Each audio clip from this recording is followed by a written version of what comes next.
Marriage counselors of Reddit. What's the stupidest reason a couple has made an appointment? My anger management group facilitator told us a funny story about a couple that came in for counseling. The husband wanted to write a book. The wife said she would work and do everything around the house for a year while he worked on his book. So he quit work and wrote his book while she did everything. The book got published and was a hit. The publisher asked him to do a book signing tour. The wife was furious. She had supported him writing the book and she was done. They came to the appointment and explained the situation. The therapist asked the wife, "So what would it take for you to be okay with the book tour?" She said, "A trip to Hawaii with my sister." The husband was like, "Really? Done." The appointment was over in 5 minutes. If only it was always that easy. Husband, "She forgets the laundry in the washer." Wife, "Okay, but I'm busy. Maybe you could put the laundry in the dryer if you see it." Husband, "Yeah, that's not my job." That was the least of their problems. The 1950s husband. Those are somehow abundant today. My sister-in-law made an appointment for marriage counseling because her husband greeted their dog before her when coming home from work. I have no option. The dogs are literally at the door, ready for me to try and not trip over them. Not a couples counselor, but someone who went to one once. My wife wanted us to go, but didn't actually bring up any of the issues that were bothering her. She let me talk about things that I knew about, but she'd been building up a list of things she resented for years and didn't mention a thing when we were actually there. She divorced me a year later and trotted out the list then. Not a counselor, but I remember my mom telling me about my parents going to marriage counseling. The root of everything was my dad felt unfulfilled in his life. He is a drummer and spent most of his life playing in bands, but he gave that up when my mom got pregnant with my sister. He still had a kit in the garage but barely ever played it. It took them 3 sessions to understand my dad just wanted to play in bands again and he didn't know how to tell her because he thought she would be opposed. My mom loves live music and going out and her and I have no idea why he thought she wouldn't approve. That was about 12 years ago and my dad is now pursuing music full time in a 3-piece instrumental progressive rock band with his best friends. And my mom is his biggest supporter. Before the pandemic they were both going out to his gigs multiple days a week. They have a whole new set of friends that they love, and they're happier than I've ever seen them. My specialty is children and families, but during the pandemic I was assigned whatever came in because it has been super busy. One lady called and spoke with me first about how her husband was horrible at communication and never listened to her. She asked for a couples session. As soon as she ambushed her husband with a "There is a therapist on the line that wants to speak with you," her husband screamed, "You called a therapist because I don't want to paint the house purple?" She wanted me to convince him to paint the house purple, and like any normal human who sees colors, he refused to listen to her. Ah yes, the superpower of having eyeballs. Reading some of these makes me wonder if counseling would have saved my marriage. Then again, I think actually wanting to save your marriage is a prerequisite for marriage counseling to be successful. It's always the dishes. I don't see couples anymore because I cannot have one more conversation with adult human beings about the various philosophies of dishwashing. Dad told me that the secret to a happy marriage was a dishwasher and 2 bathrooms.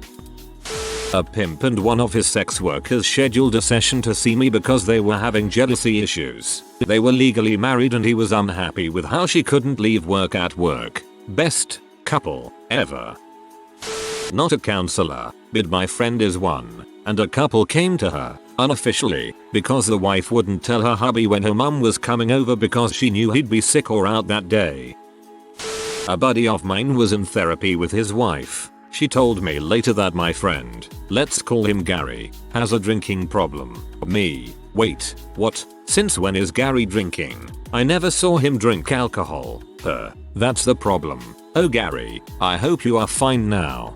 I once had an ex who was in AA tell me I was an alcoholic because I and my family didn't drink much, and that was an unhealthy relationship with alcohol. The early days of recovery are weird. My ex-wife suggested we go to marriage counseling because she felt we needed to work on communication. I was slightly confused since we never really fought about anything and I didn't know that much was amiss. So I went with her and we had several sessions and it basically turned into just parenting classes since we didn't seem to have any issues to work on. Then one day she tells me she's is going to go sleep with a married couple she's been friends with for a week because that's the only thing that's going to make her happy. Would have been nice to know in marriage counseling that was the real issue she was wanting to work on, since I had no idea she was struggling with her sexuality. Guess there really was a communication issue. I had a similar thing, except the way I found out was coming home from the gym and there was another chick in my bed and wife was in the shower. It wasn't a surprise situation either. My cousin went to counseling because her husband cuts the sandwich straight inside of diagonal. When I first heard it, I thought it was a joke. I'm a counselor with teenagers and kids. A school staff member dragged these two teens into my office one day, a boy and a girl. Both were clearly upset but definitely didn't want to talk about it with me. You could have cut the tension with a knife as they sat frozen in their chairs staring at the floor. I saw them and thought, oh frick, she's pregnant. I'm trying not to panic at how to handle the situation as I finally get them talking, and it turns out they were just fighting because he sent a text to some girl. A text. At least she wasn't pregnant. Always a legitimate concern when teens are involved. Because naps. On weekends, I take a nap in the afternoon. Boyfriend was not okay with that and insisted I stop. I'll never forget the surreal feeling of his roommates watching me leave his house while he yelled at me. Nothing is really stupid in making the decision to come in for a couples session, but the most startling session I've had was when the couple had barely sat down and one of them informed the other that the relationship was over, turned to me and said thank you for supporting, partner, through this, and left the office. Jesus, that's cold. I had a woman come in for couples counseling. Over the phone she reported that her boyfriend, with the same last name, very confusing, was distant and was refusing to listening. When the session started it was just her that showed up. She went on and on about how absent he was and how he refused to see the progress she had been making in her life. It turns out the boyfriend was an ex who had a restraining order against her and lived halfway across the country from her. She was delusional and was receiving treatment for her mental health issues. She just could not get her thinking away from him and legally changed her last name to his because it would mean they would be together. She figured couples counseling was the way to work out their relationship issues. Not a couples counselor, but I had a college friend post all their marriage and sexual problems. He wanted to try naughty positions, and how he was more experienced than she'd liked, and felt that he'd cheapened their love by having sex before meeting her on Facebook, and would routinely post when she and her husband would be going to couples counseling and asked that her friends show up beforehand so they could have a prayer circle to help the relationship in the lobby before the session. I didn't know the husband, but I felt bad for him. The way she was posting all their problems online for all to see. They met through a pen pal with a soldier who was in Afghanistan thing she signed up for at her church. She was a wait till marriage type, and the definition stage 5 clinger. When he came back they had a few dates and got married in 6 months and quickly had a kid. She would moan on Facebook about how she didn't understand why he said he didn't really know her. She totally misrepresented herself in the letters according to her mutual friend, so did the husband it seemed. The guy wasn't very religious either, and she'd talk about how if she could only get him to go to church, he'd love God just as much as she did. She openly posted in Facebook that she wondered if another child would bring him closer to God and save the marriage. I ended up unfriending her because I couldn't stand the craziness and whining. I've since deleted Facebook, but I often wonder what happened to them. This right here is the exact reason why I still keep Facebook. It's my version of trash TV. My mum still talks about the Christmas where my dad didn't help her peel and prepare a bag of sprouts. They were divorced and he's dead, and it still comes up from time to time.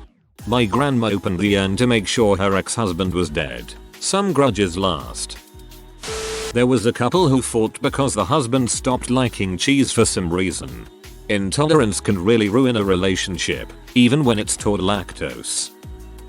My ex made an apt for us when he got his side girl pregnant. I was 26 and in grad school, lonely, stressed, and horribly gaslit, and went along.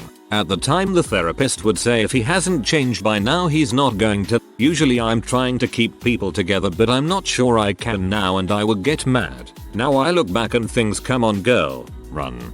A relative of mine went to counseling because his wife was having affairs their entire marriage. Their counselor told him to get a divorce. He said straight up that every relationship is not meant to be saved. He is now happily divorced and has an amazing new fiancée 7 years later, so it ended up being somewhat okay.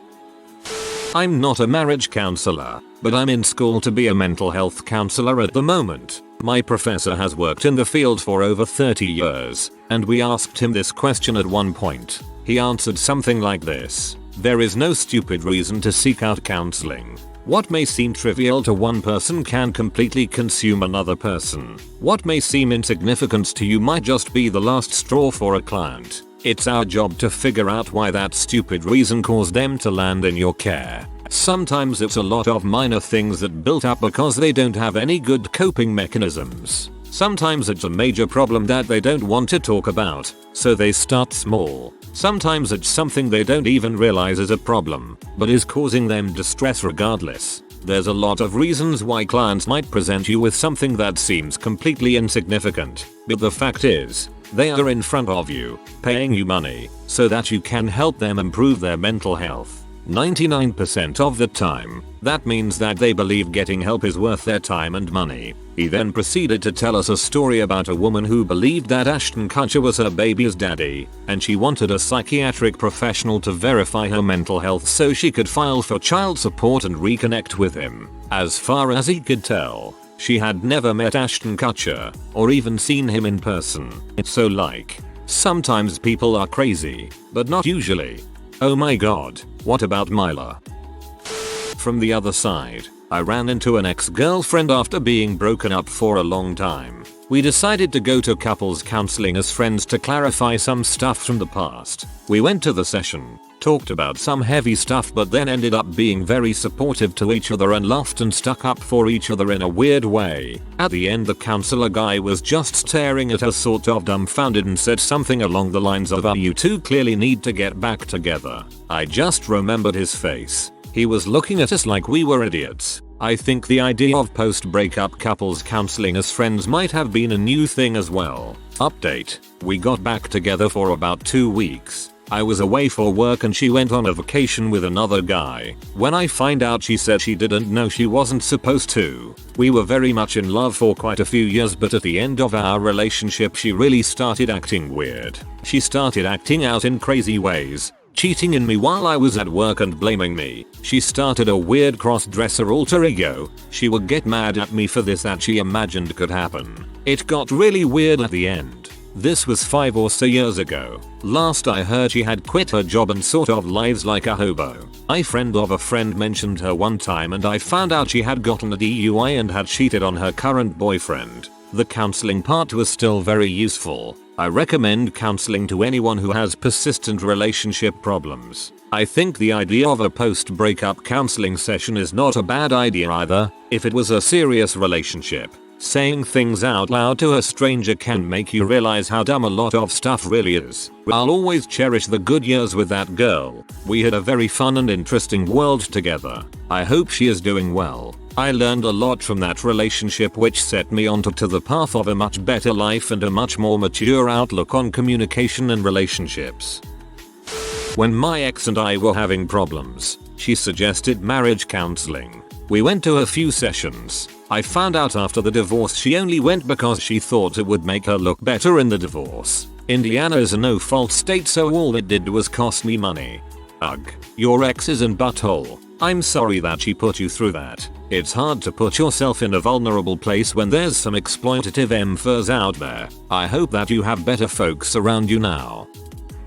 Not a counselor, but me and my ex had the biggest fight, known later as the spoon incident. We were both working over 60 hours a week and were stressed. Nonetheless, we had one night off together, so I made sure that I had cleaned the house and everything before she came home. She came back while I was unpacking the dishwasher and put the last cutlery in the drawers. When I finally put a spoon in the drawer, she said that's not where it's supposed to go. I asked her whether this is the way you want to treat me after I've cleaned the house and stuff. Never been so Peter GF. While it was actually fairly meaningless. I don't specifically do marriage counseling, but I did do a couples session that seemed relevant for it. The reason wasn't stupid and obviously impacted the relationship greatly, but it was silly how long it took to finally understand what was going on. At first they kept talking about the husband having a job and then another online job which kept him from spending quality time with his wife. It was difficult to understand because she didn't know how to describe it and he was being extremely vague. It slowly became clear to me that he was spending 3-4 hours a weekday and most of his weekends posting memes. This was time that he needed uninterrupted on top of his regular job and it was driving her crazy. So, that was interesting. Memelords have wives and lives, just like us. So I understand the ancient idea of two virgins marrying, but sometimes, man, guess what? Couple comes to me, guy angry because his wife apparently wears a padded bra and uses makeup and the wife is upset because he has a small dong but apparently acted as if he didn't. Big dong energy or whatever. The two were made for each other, truly. I'll say this, as the male half of a 30s something couple, there are no bad reasons to go to counseling. Sometimes, recognizing that you need help to get over a recurring argument is the most mature thing you can do. Example, my wife and I continually got into the same argument about me being a homebody and wanting to leave social gatherings early, and her always wanting to stay until we are the last ones there. I felt like she never appreciated the fact that I was willing to put in 4-5 hours of social effort before wanting to leave, and she felt like I was always asking when we were going to leave. After having the same argument year in and year out, we took it to a counselor. We finally decided on a compromise that works for both of us. If it's her family friends get together, she gets to decide when we leave. If it's mine, then I get to decide when we leave. It's hard to separate frustration, anger, resentment type feelings from a discussion sometimes, and counselors can help with that, while also providing communication tips. Just my .02. Not a couples counselor but my aunt is. She's been married 7 times and is a fairly popular marriage counselor. Blows my mind. It's the mechanic's car that gets repaired last. Stupid selfish answer coming from a child who grew up with this. My mother scheduled an intervention. She and my sister and I met with a counselor and talked about all the things my dad did wrong. I would comment things that basically said I don't think that's the problem and would be constantly shut down. We had the intervention, and my dad got sober for a while. Turns out, my mother is just an absolutely miserable child of a woman. When I lived with her, I saw glimpses of it. She broke a plate once and when I asked why she said because I felt like it. Then when I started crying and picking up the pieces she just drunkenly stumbled past me and went to bed. I think I was 12. She was 36 when I was born. When we went to pick my dad up from rehab, there was a group thing where they went around the room. Everyone would say something about their partner that they were there to pick up that they loved. My mother said she couldn't think of anything. My dad told me later in life that that was the moment he knew it was over. Turns out, they only got married in the first place because my mother's parents didn't want them living together before marriage. Scotch-Irish Catholics. Go figure. After years of dealing with a childish, emotionally stunted, generally crappy partner, he stopped trying. Then she played the victim, same as her mother, and which she continues to do to this day. She lies about being happy while being heavily medicated. I reach out to her to meet my girlfriend of at the time, 7 years now 8, bless her, and she somehow manages to make our schedule around the wedding we're there for just making things difficult for her and cancels. Telling me more or less if you can't meet my exact criteria, frick you, I'm not even going to try, it's always something. I basically told her that's on her, and if you want to be a part of my life you need to make an effort. I went no contact a few months back and it's better for my mental health. I'm sorry, but I'm glad to hear you and your father are in a better place now. Just popping in to remind everyone not to be shy to get marriage counseling even if you think it might be too stupid based off this thread. Counselors get your money, and it's still their job to help you regardless. My sister and her husband got pre- and post-marriage counseling. We thought it would be pointless and they'd be divorced by the end of their first year anyway. That was 6 years ago. Got a friend who does marriage counseling. We were getting drunk one night after a long week and I noticed that he was hitting it a little too hard that evening. I asked him what was going on. He pretty much told me this. I spent the entire week with these two pod people. Not a single one of the pair expressed emotion during the counseling at all, and every session they just kept beating around the bush. I swear they were trying to frick with me. Finally, it's the end of the week and the last session of it. Thank you for your time, but there is no need to keep up the counseling now. He moved the table so it's parallel to the wall without me saying it. He moved the table so it's parallel to the wall without me saying it. I don't get it. So the wife moved out in the middle of the night because the husband was incredibly verbally abusive. He, in turn, felt like I was siding with her and felt like he was traumatized because she left. After 2 near screaming matches, they found a therapist that already knew them and was a better fit. I have a story exactly the opposite of the question. My great uncle lives in Montana and is a Vietnam War veteran who had a reputation for being fearless from the time he was a kid. Fast forward to 5 years ago and he got into an argument with his wife about God knows what. So she pulled out a kitchen knife and said, "I'm gonna stab you if you don't stop talking." So this loudmouth got stabbed in the chest a few inches from his heart. He was out of the hospital within a week, and when the police said they were taking her into custody for attempted murder, he said, "I'm not pressing charges. I'm going home with a damned honest woman and they're still living together and happily sleeping in the same bed." I had a guy friend whose now ex-wife dragged him to couples counseling because he was too nurturing and she wanted him to be more of a real man. She actually complained about how when her female friends sat around complaining about their husbands, she couldn't join in, cause my friend wasn't an emotionally stunted man-child. Halfway through their first session, he told her he wanted a divorce and walked out. LOL. That was right after she'd been telling the therapist about how she'd known he wasn't an archetypal man's man when they got together, but that she'd always thought she could change him into a real man. Christ, she was insufferable. He's now with an absolute Amazon of a woman, whom we all adore. They couldn't possibly be more perfect for one another. If you are new to the channel, you can subscribe. I publish new videos every day. Until then, check another video.